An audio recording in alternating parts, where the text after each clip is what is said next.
tugnaw nga udto kanatong tanan. My dear friends, in the gospel narrative today, we see not just a situation of bereavement where a woman had lost her only child, her son, but this is indeed a picture of a desperation. It is because the widow here in our gospel today is not only losing her son, but as well as losing her life. It is because in the culture of the Jews, the woman's identity and the dignity of the woman is attached to her husband.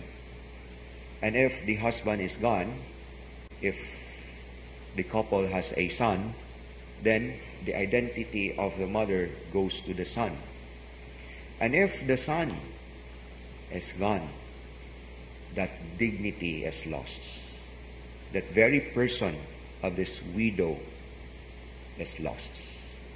Ug mao kini ang sitwasyon sa kultura sa mga Hudiyo nga wa gyud dignidad ang usa ka widow, wa gyud siya value or balor sa katilingban.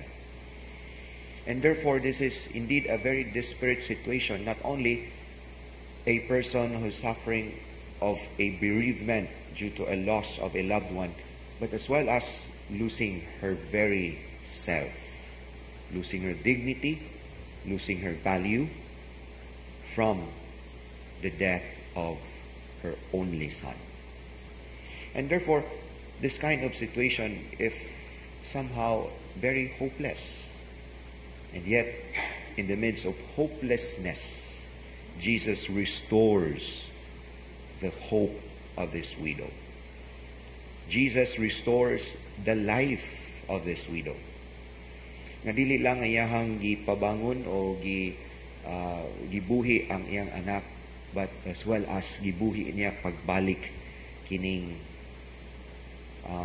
widow nga wa na say kinabuhi tungod kay nawagtangan na siya og dignidad. And this is not only a story here in the narrative of the gospel, but it could also be our own story. That we might be finding our own life. Yes, we are alive, but we are barely living our life.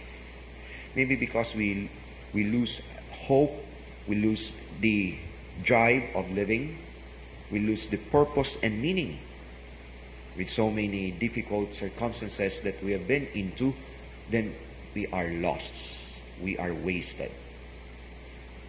But somehow, we fail to look for the very solution, thinking that maybe perhaps the words pleasure can give solution, comfort to my very situation. Mawara siguro ni imnan og usa ka yarok nga bino or Septembre maron ting pista ni San Miguel, isad siguro mawara ni usa ka grande nga San Miguel. But somehow we are looking for the solution in the wrong ways. Here the gospel points to us Jesus who restores life, who restores hope, who restores everything of value to us as long as we trust on Him. And if we recognize Him as the only solution to that very bereavement that we are suffering, to the bitterness of the loss that we have encountered.